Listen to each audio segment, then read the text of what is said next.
Oi, gente. Bom dia, boa tarde, boa noite, seja lá a hora que você for ver essa aula, tudo bem? Bom, hoje a nossa aula é uma aula um pouco mais geral sobre os problemas socioambientais. A gente já conversou um pouquinho sobre isso nas aulas, né? Mas eu acho que antes de qualquer coisa, para que eu possa falar sobre alguns deles para vocês aqui, ainda mais na escala de Brasil, é importante a gente falar que esses problemas socioambientais, eles também vêm provenientes de uma série de tomadas de decisões políticas, econômicas e do nosso próprio desenvolvimento territorial e social, tá certo? A gente está inserido dentro de uma sociedade em que vai ter uma articulação bastante predatória entre aquilo que vai ser explorado, aquilo que vai ser transformado, aquilo que vai ser consumido e aquilo que vai ser descartado dentro desse sistema de capitalismo linear que nos é imposto desde aí dos meados do século XVI, quando nós entramos dentro dessa lógica de internacionalização das coisas. Entramos nessa lógica global, entramos dentro desse processo capitalista de globalização, tá certo? Então é importante a gente assumir isso, tá bom? É lógico que a gente vai ter uma série de especificidades dentro do território nacional, pensando no nosso próprio histórico e como as tomadas de decisão do território brasileiro acabam também refletindo os interesses e as manutenções de uma classe bastante específica dentro da nossa sociedade como um todo, né? Pensando que nós somos uma antiga colônia de exploração, uma colônia que estava aí atrelada aos interesses das grandes metrópoles europeias, num contexto de expansão de um capitalismo mercantil, de extrema exploração dos territórios, de extrema exploração dos sujeitos, do trabalho, um trabalho análogo à escravidão. Portanto, a gente também acaba sendo uma sociedade escravocrata, uma sociedade bastante segregadora também com os direitos da população trabalhadora, uma vez que dentro desse processo de colonização, as próprias elites locais que são estabelecidas aqui no Brasil são extremamente importantes e muito responsáveis pela tomada de decisão de alguns planejamentos que por muitas vezes parece que não são tão bem planejados, mas que acabam condizendo bastante com os interesses dessa classe específica, tá certo? Bom, então, de maneira geral, né, acho que essa é uma introdução muito importante para a gente falar sobre esse assunto aqui. E outra coisa importante é que muitos dos fenômenos que também acabam sendo associados aos problemas socioambientais, muitos deles já possuem uma raiz, já possuem uma origem naturalmente organizada, naturalmente composta dentro de um sistema necessário para a manutenção da vida no planeta Terra. Então, por exemplo, uma pauta que aparece muito quando a gente fala de problemas socioambientais são as possíveis consequências, são as questões negativas, os eventos extremos que estão relacionados com o próprio processo de aquecimento global. O aquecimento global, né, por sua vez, nada mais é do que o aumento da temperatura média que nós temos no planeta como um todo, pensando em toda a sua organização sistêmica. Mas é importante a gente também associar que esse aquecimento global, sim, muitos estudos mostram isso para a gente há muitos anos, que ele é de fato potencializado pela ação humana, porque nós estamos falando, como eu falei antes agora para vocês, de um sistema extremamente predatório de utilização e consumo desses recursos que são oferecidos aí no planeta Terra. Nós estamos falando de uma desigualdade muito grande da distribuição desses recursos e essas ações acabam por potencializar esses eventos mais extremos e uma série de outras ações muito negativas ao meio ambiente como um todo. Mas também é importante a gente falar que dentro desse contexto todo, quando a gente fala, por exemplo, de aquecimento global, vem à nossa cabeça também a própria questão do efeito estufa. E aí parece que tudo é a mesma coisa.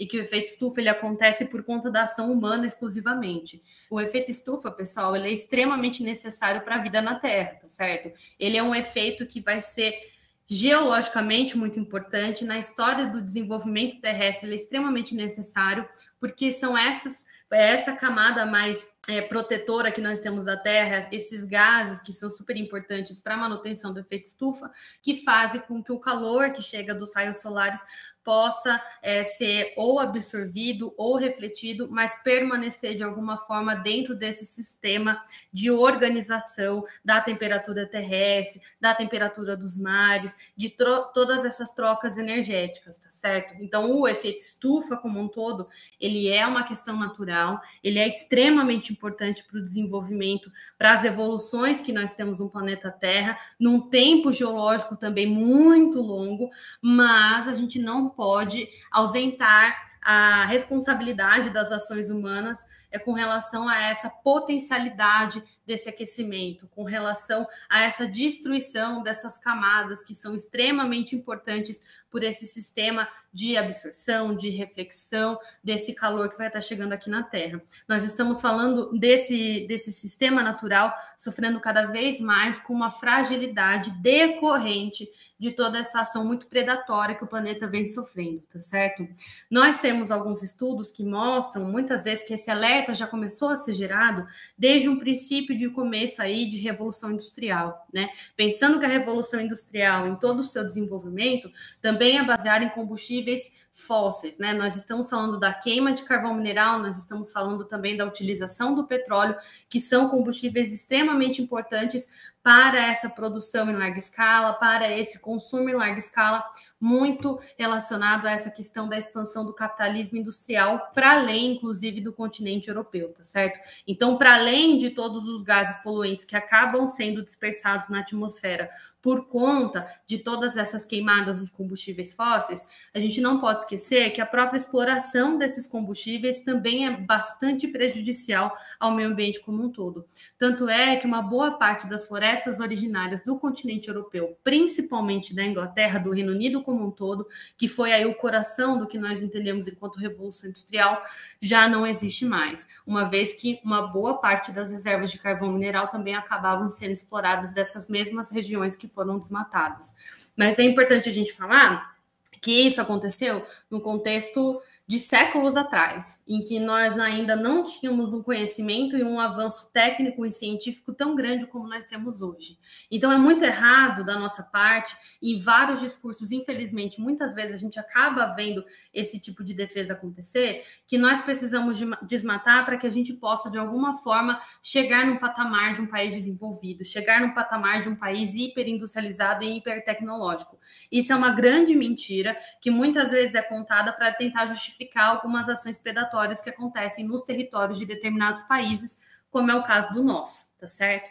Então, nesse caso, primeiro que é importante a gente falar que a gente não conseguiria chegar no mesmo patamar desses países centrais, uma vez que o próprio processo de globalização impõe a desigualdade entre esses territórios, impõe a desigualdade entre aquele que é historicamente explorado e aquele que historicamente centraliza o capital.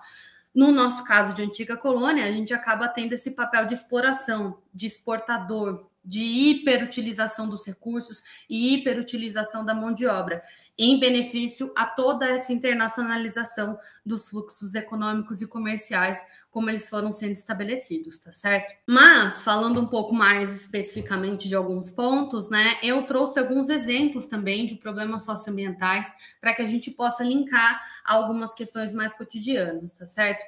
Então, não é surpresa para ninguém quando eu falo para vocês que um dos grandes problemas que a gente tem no Brasil é o desmatamento e, consequentemente, também todas as questões de queimadas, né?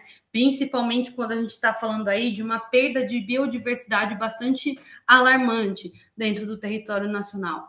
Ano passado, a gente perdeu aproximadamente 30% do bioma pantaneiro. O Pantanal é a maior planície alagável que nós temos no planeta e tem um reduto de ecossistema extremamente importante, extremamente específico. A preservação desse bioma também é muito importante, não somente para toda a manutenção do ecossistema local, mas também para a manutenção de ecossistemas que dependem de toda a dinâmica que acontece no bioma pantaneiro, tá certo? Então, a perda de 30% desse bioma em um único ano por conta de queimadas ilegais é bastante alarmante para a nossa situação de Brasil, e não somente para nós, mas para todos os outros territórios vizinhos que compartilham dessa dependência com o bioma pantaneiro, tá certo? Queimadas essas que depois de algum tempo nós descobrimos que eram queimadas ilegais e que já estavam sendo mantidas, principalmente pelos interesses dos grandes grileiros e também por conta de toda a questão de mineração e exploração madeireira ilegal ali da região, tá certo? Então, é importante a gente já começar a pontuar, mais uma vez, o porquê que essas situações elas continuam acontecendo no território nacional. Quem são os beneficiados com relação a isso e por que o Estado brasileiro adquire essa postura, que inclusive é bastante parceira dessas ações predatórias, principalmente aí com relação a esses biomas, como é o caso do bioma amazônico, o bioma pantaneiro, o bioma do cerrado e por aí vai, tá certo? Acho que outra coisa que vocês também devem ter observado nos últimos dias é a frequência que nós estamos tendo de notícias que falam de tempestades de areia. Essas tempestades, elas estão meio que fazendo parte de um combo, né? Tanto por conta de um extenso período de estiagem e um aumento bastante expressivo das temperaturas de determinadas regiões do nosso território nacional. Então, também faz parte de uma alteração microclimática por conta de toda essa questão bem predatória que nós temos de utilização dos recursos. Mas, para além disso, a gente não pode ausentar também a responsabilidade do avanço do agronegócio aqui no Brasil, como também um dos grandes pilares que promoveu e ainda vai promover uma frequência muito grande dessas tempestades de areia. Nós estamos falando de um agronegócio que, para poder expandir a sua fronteira agrícola, ainda se utiliza de todos esses pilares de desmatamento e queimadas ilegais para poder expandir as propriedades. Posterior a isso, a gente também vai ter o estabelecimento de criação de gado em algumas regiões, única e exclusivamente para tentar justificar aquela ocupação, que muitas vezes não é produtora, não possui um índice mínimo de produtividade, mas que faz parte de uma lógica de concentração de terras e atendimento dos interesses das elites rurais aqui no Brasil. Se vocês forem observar, alguns mapas de avanço da fronteira agrícola aqui no país mostram para a gente que essa zona de queimada, essa zona de desmatamento está cada vez mais chegando nas regiões mais nortes do país, regiões que são importantes para a manutenção de biomas, como o bioma amazônico, a questão da mata dos cocais, a própria caatinga, e o próprio cerrado já perdeu praticamente 70% da sua cobertura natural por conta desse avanço também relacionado a essas grandes produções agrícolas. Para além de tudo isso, né, além de todas essas questões aí que eu falei das chuvas de areia, a gente também não pode esquecer que o Brasil é um dos grandes campeões de consumo do próprio agrotóxico, né, agrotóxicos na realidade, porque a gente tem que usar no plural. Desde 2016, a gente praticamente abriu a porteira para esse consumo desse tipo de material, desse tipo de produto químico, né? Isso também tem muita relação com a própria postura que a gente toma perante todo o mercado internacional que acaba exportando aquilo que está sendo produzido no agronegócio. Porque se vocês forem lembrar de aulas anteriores, eu até falei com vocês sobre a questão da Revolução Verde, né, que acontece lá nos anos 60 aqui no Brasil. Essa Revolução Verde, no discurso, tem o propósito de melhorar as produções agrícolas para que situações como a que a gente vê hoje, né, de mais de 200 mil brasileiros em situação de fome no Brasil, fossem um pouco melhor lidadas, né, elas não fossem tão alarmantes como as situações que nós vemos hoje. Mas isso é no discurso. Na prática, a gente sabe que não foi muito bem assim que funcionou. Só que todo esse processo de Revolução Verde, né, acaba trazendo consigo uma série de tecnologias e maquinários, mas junto com isso também traz o chamado pacote verde, que além de toda a questão dos agrotóxicos e fertilizantes, também vai começar a trazer para a gente, principalmente a partir dos anos 90, uma série de sementes modificadas, os chamados transgênicos. Só que uma vez que a gente estabelece uma relação de dependência com a tecnologia externa, além dos transgênicos, nós compramos tudo aquilo que precisa vir junto para que a gente possa produzir esses transgênicos. Junto com eles, a gente vai ter uma série de agrotóxicos sendo utilizados para que essas produções consigam ter um alto índice de produtividade. É muito difícil hoje para o Brasil virar e falar assim, olha, não vou mais usar agrotóxico, exatamente por conta de toda essa relação de dependência que vem acontecendo no campo brasileiro, por conta de toda essa questão da tecnologia externa, internacional, que começa também a investir, a interferir também nas grandes produções agrícolas aqui no Brasil, né? Aí a gente tem que parar para pensar para onde estão indo esses incentivos fiscais, para onde estão indo esses créditos agrícolas e por que nós ainda estamos dentro de relações de dependências tão predatórias para a nossa questão, não somente da qualidade ambiental como um todo, mas na nossa própria qualidade de vida, porque a gente também acaba sendo diretamente afetado por conta desses produtos químicos que são colocados nessas grandes produções, tá certo? Então, para além da chuva de areia, nós também temos aí o grande risco de contaminação de recursos hídricos, dos próprios alimentos, contaminação do solo, por conta de todos esses produtos químicos que são utilizados em larga escala aqui no Brasil, tá certo? Acho que, para além disso, a gente também pode falar de uma fragilidade muito grande que nós temos nos solos, né? Então, a gente acaba tendo solos que não conseguem mais ficar aí tão coesos na paisagem, porque a coesão desses solos também depende de toda a manutenção de uma vegetação natural, toda uma manutenção de uma mata ciliar. só que conforme a gente vai tendo o avanço dessas grandes propriedades agrícolas, a gente vai tendo cada vez mais ameaças de desmatamento e retirada dessas vegetações que são super importantes para a manutenção desses solos também. Com isso, a gente vai ter também uma escala muito maior dos processos de erosão, dos processos de assoreamento dos rios, que nada mais é aí um enterro, vamos dizer assim, dos canais originários, porque o solo do entorno ele vai começar a se desprender e vai começar a cair nas partes mais baixas do relevo. As partes mais baixas do relevo são os canais, os recursos hídricos, né? Então esses canais eles acabam desaparecendo com muita facilidade das paisagens. Bom, e aí, né, continuando aqui, eu falei sobre vários problemas aí que a gente pode estar associando ao campo brasileiro como um todo e que, obviamente, vão acabar tendo reflexos nos outros ambientes, como é o caso do ambiente urbano, como é o caso do nosso ambiente doméstico, tá certo? Mas eu também queria trazer alguns outros exemplos de problemas socioambientais que a gente possui nas cidades brasileiras, né? Lembrando que o Brasil hoje é um país majoritariamente urbano, 85% da população brasileira mora nas cidades atualmente. Nós estamos falando de mais de 5 mil municípios que vão ter aí as suas áreas urbanas sendo estabelecidas, conforme a gente vai tendo também uma transformação socioespacial desses territórios aí, tá certo? Bom, e aí retomo algo que eu falei anteriormente para vocês. Por mais que a gente muitas vezes fale sobre urbanização enquanto um processo extremamente desordenado, desorientado, completamente confuso, a gente tem que começar a voltar esse discurso e pensar que essa desorganização, essa desorientação faz parte, sim, de um planejamento de todas essas transformações urbanas. Esse planejamento atendendo a essa lógica de uma sociedade extremamente segregadora, extremamente aí preconceituosa, muito elitista, que vai ter os seus interesses garantidos na própria formação desses núcleos urbanos, tá certo? Então, quando a gente fala, por exemplo, de problema de transporte, de problema de saneamento básico, de problema de chegada de serviços públicos importantes, como é o caso de escolas, como é o caso do próprio sistema de saúde, a gente, conforme vai olhando nos mapas das cidades brasileiras, a gente vê que existe toda uma permanência de uma organização de centralidade e periferia. Centralidade das cidades, em que a gente vai ter aí uma série de serviços sendo oferecidos, a mobilidade funciona melhor, a gente vai ter uma série de recursos e concentrações acontecendo nessas centralidades, e conforme a gente vai chegando para os bairros mais afastados, a gente vai vendo uma concentração muito grande da classe trabalhadora, a gente vai vendo também uma precariedade na infraestrutura, a gente vai vendo problemas de saneamento básico, a gente vai vendo problemas de transporte e por aí vai.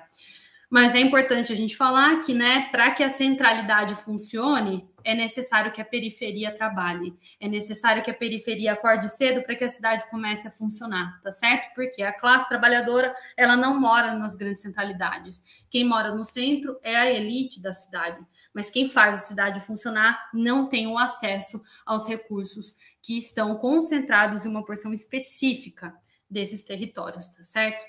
Bom, e aí uma coisa também muito importante para a gente lembrar é que toda essa questão, né, de concentração, de alta densidade demográfica, que muitas vezes também vai aparecer em vários núcleos urbanos no Brasil, também vai dar uma série de problemas, né? E acho que alguns a gente até consegue ver no nosso cotidiano. Por exemplo, em períodos de inverno, nós temos invernos bastante secos, pouquíssima ocorrência de chuvas, né? Em períodos de inverno, é muito comum que a gente veja acontecimento da inversão térmica, né? Bom, pessoal, quando a gente fala de inversão térmica, é importante também que a gente pense nos fluxos que vão estar acontecendo na atmosfera, principalmente nas atmosferas urbanas. Numa situação normal, o que nós vamos ter, né? Nós vamos ter uma camada de ar um pouco mais quente e próxima à superfície, tá certo? Logo em seguida, a gente tem um ar frio e logo depois um ar mais frio ainda, porque conforme a gente vai subindo na altitude, mais a gente vai ter o resfriamento desse ar, tá certo? Numa situação de inversão térmica, muito comum também, como eu falei, nos períodos de inverno, que são períodos mais secos e mais frios, O ar frio, ele vai compor a primeira camada mais superficial e mais próxima da paisagem urbana. Logo em seguida, a gente tem um ar quente e, novamente, um ar frio. É como se fosse um sanduíche de temperaturas, tá certo? Só que esse ar frio, que está mais próximo à superfície urbana, ele não vai conseguir circular com tanta fluidez como numa situação normal. O que isso acarreta para a gente? Isso acarreta uma concentração absurda de partículas poluentes que estão diariamente sendo expelidas dentro de toda a organização das cidades. Isso acontece com muita frequência em grandes centros, mas eu tenho quase certeza que nas cidades que vocês moram, provavelmente essa também seja uma realidade nos períodos de inverno que vocês consigam vivenciar com mais frequência. E essa concentração, ela não é uma concentração que só vai mudar a paisagem quando a gente olha para o céu, mas vai dar uma série de problemas de saúde por conta de toda essa poluição acumulada, né? Então, é bastante prejudicial quando a gente pensa também em como as pessoas vão estar sendo afetadas por esse processo de inversão térmica. Outra coisa também muito presente dentro das cidades brasileiras são as ilhas de calor, que nada mais é do que uma maior elevação das temperaturas nessas áreas com muita concentração dessas infraestruturas urbanas, né? Então, aquelas áreas que não possuem arborização, as áreas que não vão estar sendo preservadas, então são áreas que muito provavelmente vão ter uma temperatura média muito maior do que áreas do entorno que já são mais arborizadas, que são áreas melhores preservadas, tá certo? E uma outra coisa relacionada a essa questão das ilhas de calor, que eu acho que é super importante a gente ressaltar, é que a própria forma como as cidades elas vão começar a se desenhar no território brasileiro dá a entender para a gente que ela se organizou a partir de uma, entre aspas, racionalidade do funcionamento da cidade, tá certo? Então, é importante que hajam avenidas e ruas e grandes infraestruturas de tomada de decisão, só que isso, a partir do momento que é colocado dentro desses territórios urbanos, também vai fazer com que a gente tenha vários outros problemas relacionados a essa racionalidade. A racionalidade, aparentemente, não leva em consideração a preservação do mínimo para que se possa ter algum tipo de vivência sustentável na cidade.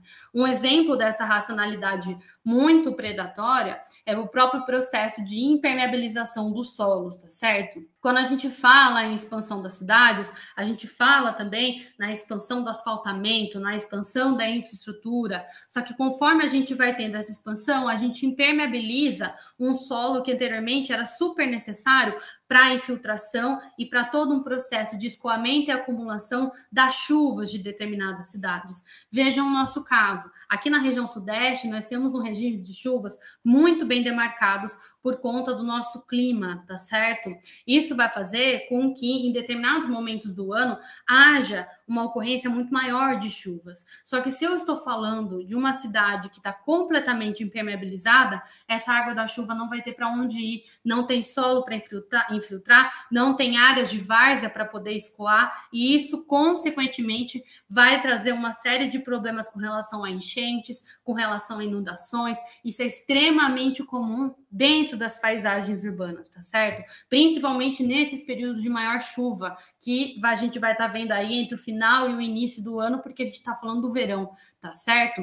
Uma outra coisa também relacionada a esse regime de chuvas e muito, muito presente também nas cidades brasileiras é a própria questão dos deslizamentos de massa, tá certo? Isso é muito comum, principalmente aqui na região litorânea da região sudeste, que já é uma região com maior regime de chuvas. A gente está falando de deslizamentos de áreas que foram desmatadas para poder haver uma construção, uma autoconstrução de casas, né, de comunidades, de pessoas que historicamente foram marginalizadas de toda essa organização da cidade. Nós estamos falando de deslizamentos que são extremamente comuns em áreas de favelização brasileira.